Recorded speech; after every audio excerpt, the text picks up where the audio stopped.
Olá, alunas e alunos do curso técnico de secretário escolar, seja bem-vindo a mais uma aula, certo? Nós estamos aqui fazendo essa gravação dessa aula, que ela contempla, né, o segundo tópico do primeiro módulo, né? Como a gente já sabe, o curso é dividido em três módulos, e em cada módulo tem alguns subtópicos, e aí a gente está fazendo essa gravação da segunda parte do primeiro módulo, perfeito?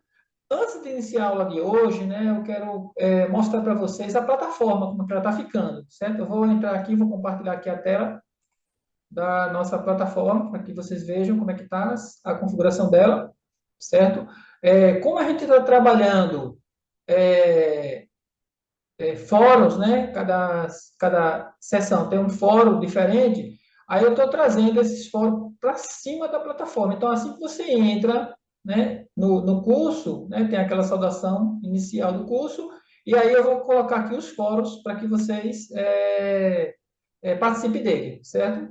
Então, quem não participou ainda do primeiro fórum, ele ainda está aberto, então vocês podem é, clicar nesse link do fórum e participar dele.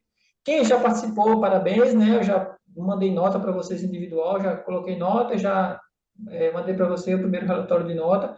Esse segundo módulo tem algumas participações já, interessante, eu já fiz uma pré-leitura, então está tudo indo muito bem. E aí eu preciso que os demais participem também para poder fazer a nota, porque eu gosto de fazer uma leitura bem global para poder pontuar cada um de vocês, certo?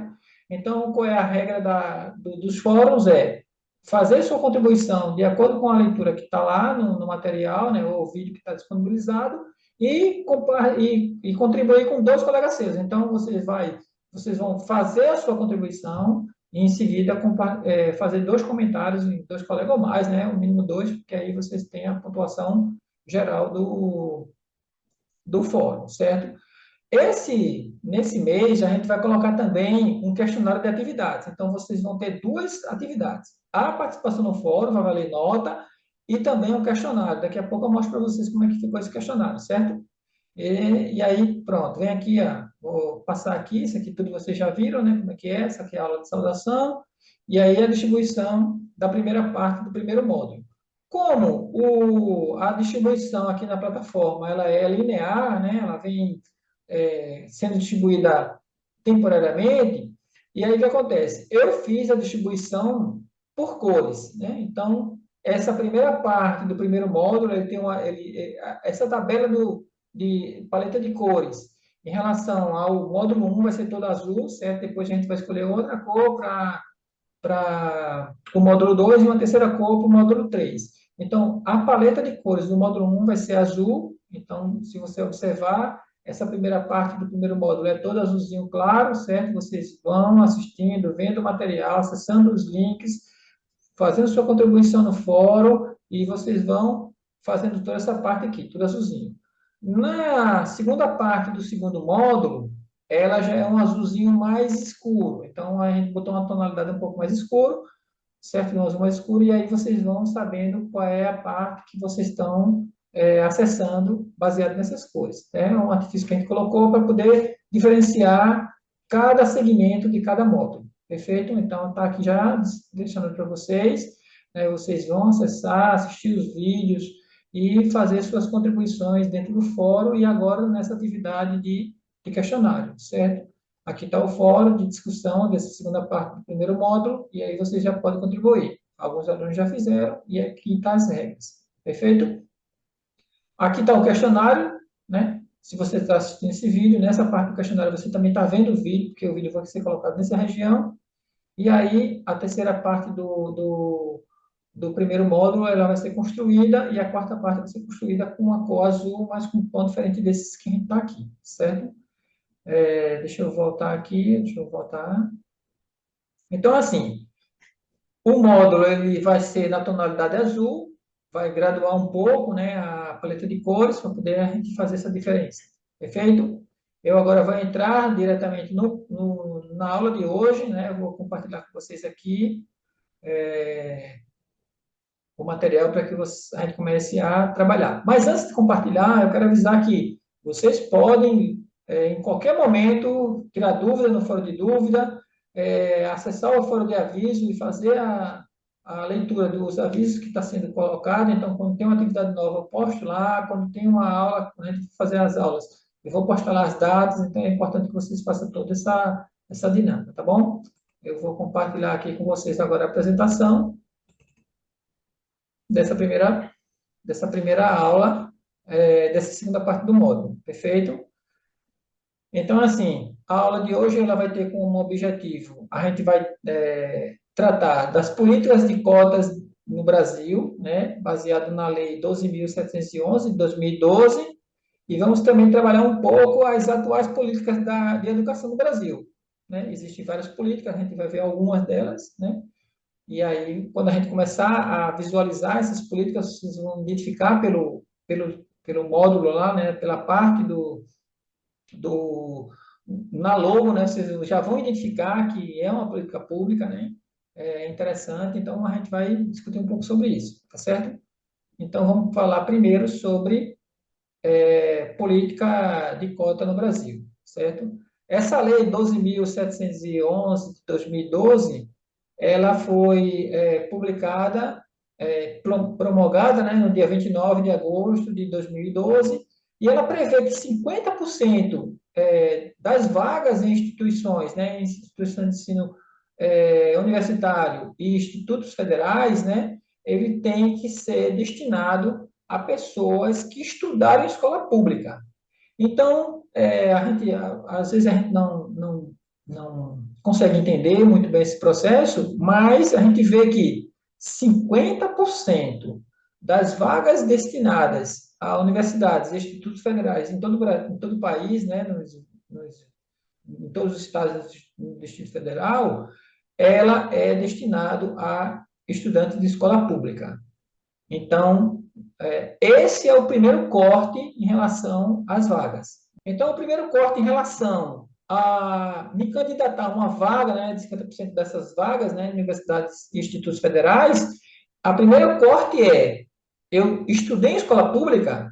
Se sim, tudo bem, eu sigo para saber quando eu vou me colocar. Se não, eu não tenho direito a essas vagas, né, destinado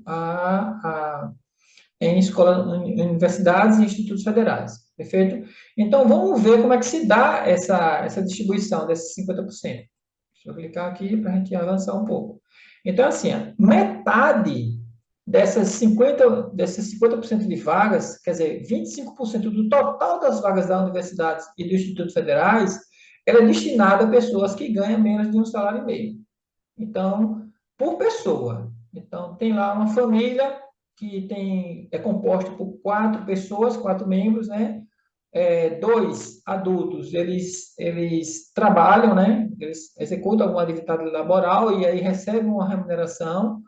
E aí, quando ele recebe essa remuneração, é somada para todos os membros da família. Então, vamos lá. Digamos que 2 adultos trabalhem e recebam cada um 2 salários mínimos. 2 salários mínimos, né? Cada um recebe 2. Então, dá um total de 4. Aí tem um adolescente que quer entrar na universidade pública e tem um recém-nascido, um bebezinho lá. Então, eu vou pegar esses 4 salários, dividir por 4 pessoas, e aí cada um, na teoria, né, é destinado a um salário mínimo. E aí a cota diz que 50% desse público, ele tem que ter menos do salário mínimo. Então, eu me encaixo nesse primeiro viés. Estudei em escola pública e minha renda familiar é inferior a um salário e meio. Então, minha renda per capita, né, dentro do meu ambiente familiar. Então, eu me enquadro nessa metade aí, nesses 25% do total das vagas ou 50% do total de 50%. Perfeito?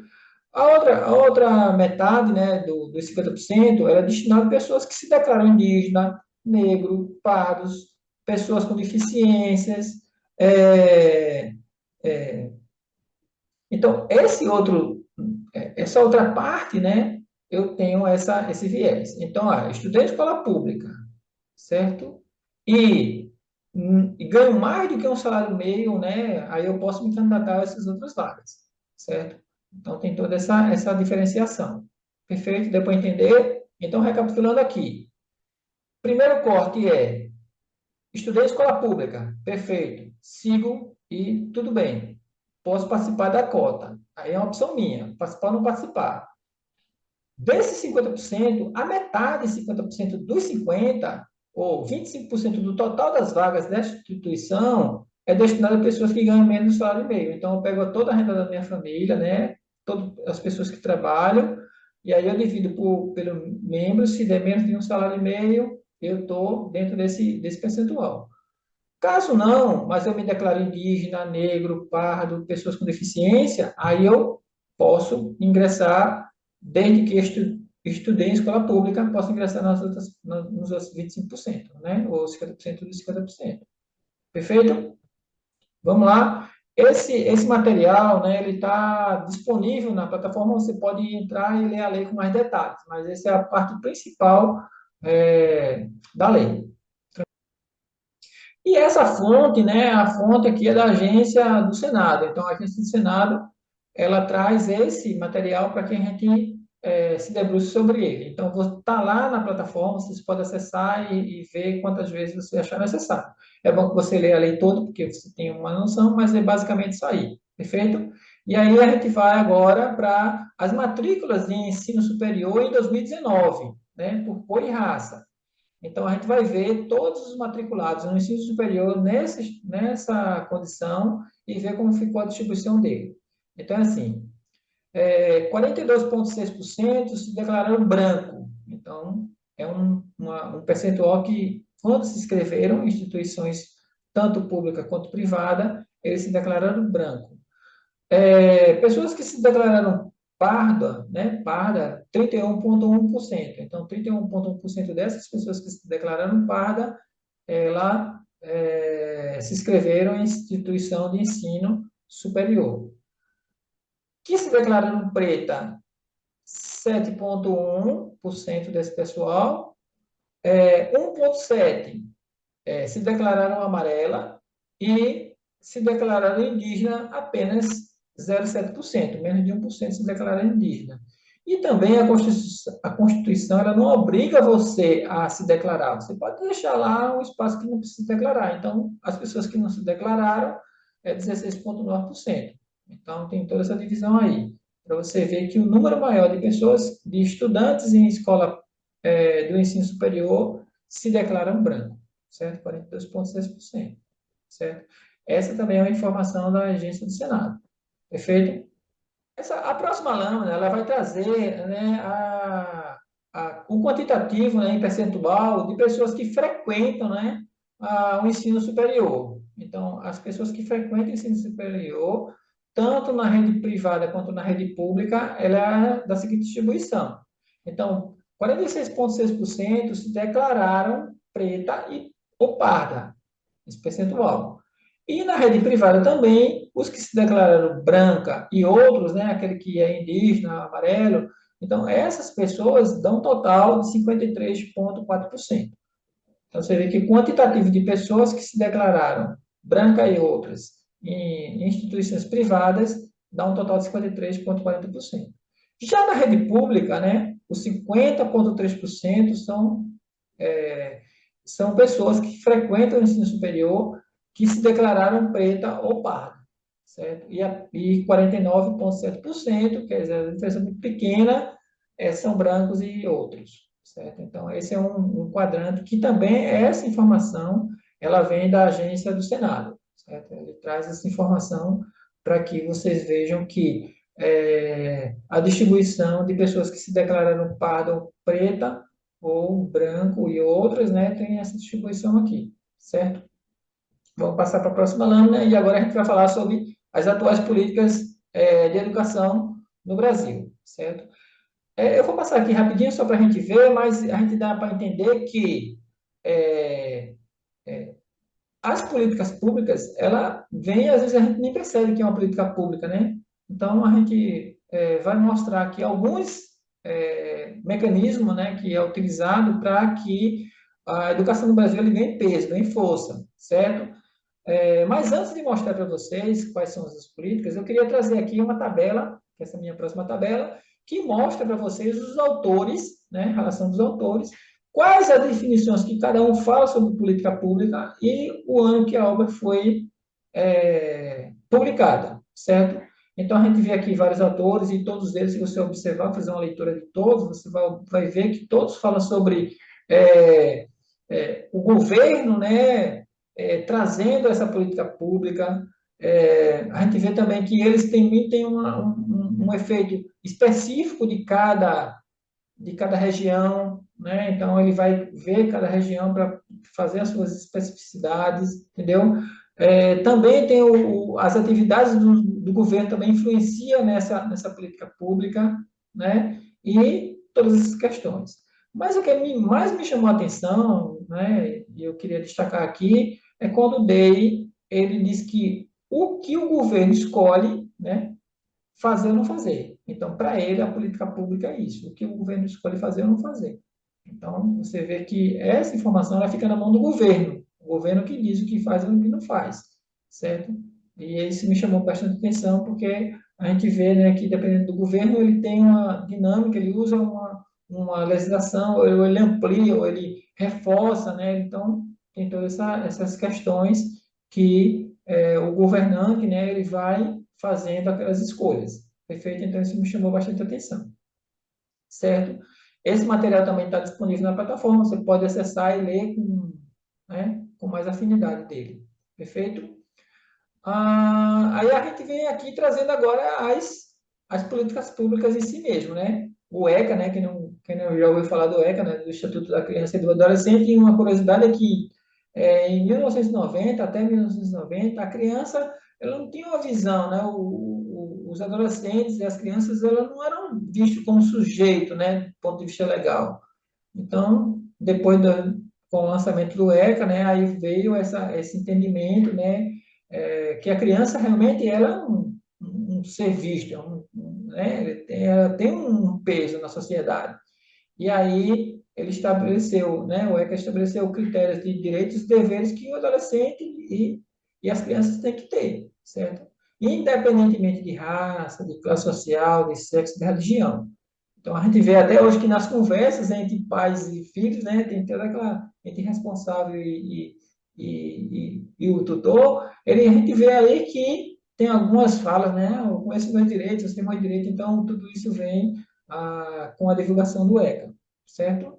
Outra política muito importante também é, é o Fundo Nacional de Desenvolvimento na Educação.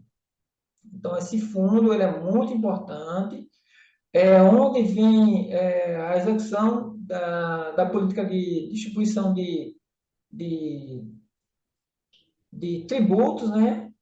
Uma distribuição financeira, né? Para ajudar os municípios e os estados a desenvolver a educação dentro de uma política que venha a acrescentar benefícios para os estudantes, né? Não só os estudantes, como os professores também. Então, essas políticas é bastante interessante. Também tem esse material disponível para vocês se aprofundar um pouco mais sobre ele, certo? E a outra política também bastante interessante, que é o Fundo de Manutenção e Desenvolvimento da Educação Básica e de Valorização dos Profissionais da Educação. Então, o Fundeb, né, é uma política pública educacional mais comentada, né, em todo o tempo, e aí ela é difundida para todos os 26 estados e o Distrito Federal. É uma redistribuição de recursos, né, que vai atender a educação básica em todo o país. Então, o que acontece? Essa distribuição é enviada para os municípios e para os estados, e aí eles fazem todo esse trabalho, toda essa divulgação. É uma verba, uma rúbrica, né, que é destinada para a educação, então ele não tem outro fim, não tem outra forma de utilizar para a área da saúde, ou para a área da segurança, ele é destinado exclusivamente para a área da educação. Então, ele tem esse recurso, e nesse recurso ele é destinado para ajudar. E a gente sabe que esse recurso é super importante. Por quê? Porque a gente sabe que a educação básica é o pilar, né?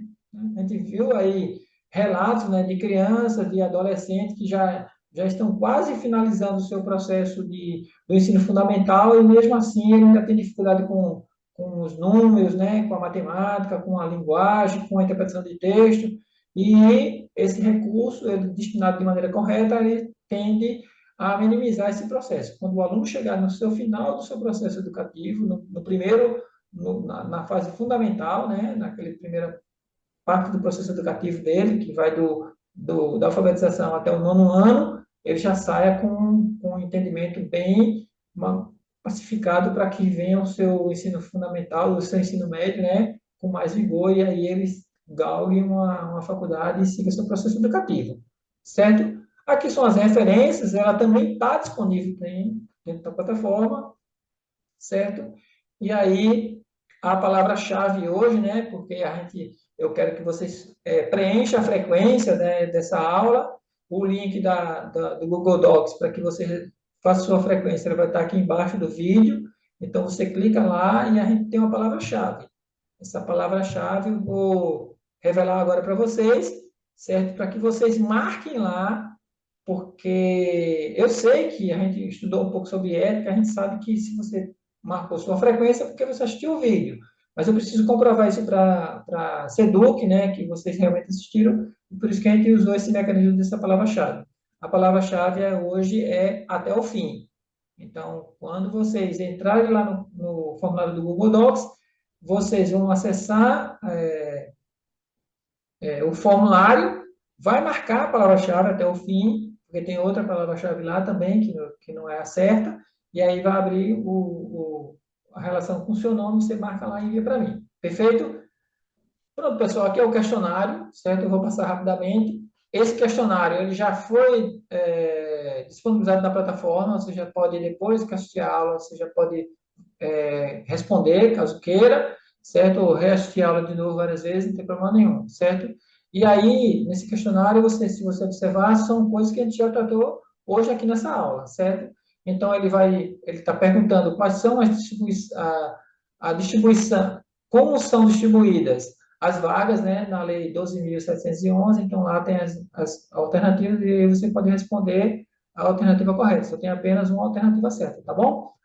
E aqui também fala sobre a, a relação do percentual de pessoas que se declararam em determinada cor ou determinada raça, certo? E aí vocês podem também marcar, só tem uma alternativa correta. Vai escolher a correta e vai marcar, certo? Aqui ele fala dos conceitos, né? E aí eu trago um conceito e pergunto qual o autor que falou esse conceito. Perfeito? E a última questão, ela fala do significado de cada sigla, né? O que significa ECA, FNDE, Fundeb, e aí você vai marcar a alternativa que está correta, né? Que corresponde a apenas uma também, certo? Aqui está o meu contato, você sabe, pode entrar em contato comigo quantas vezes quiser, não tem problema nenhum, tanto na plataforma como por e-mail, certo? E eu vou finalizando aqui minha aula com vocês. Vou interromper aqui a gravação e, só recapitulando, né, a gente viu a plataforma, né, como é que ela está disposta. Os fóruns já estão abertos para que vocês participem, discutam e façam todo o seu processo educativo, né? Porque cada participação dessa tem uma nota. Assista a nossa aula e responda acesse a lista de frequência. É importante que vocês façam a lista de frequência, responda ela, porque isso vale nota. Lembra que a composição da nota ela é global, né? Ela é a sua interação, a sua participação, o seu acesso à plataforma e assistir às aulas também conosco, tá bom? Então fica assim, gente. Eu vou encerrando por aqui, certo? A aula foi rapidinha, mas para que vocês interajam também e preencha a nossa lista de frequência, tá bom? Fique com Deus, até logo e vamos comigo. E até o fim, beleza? Vamos até o fim.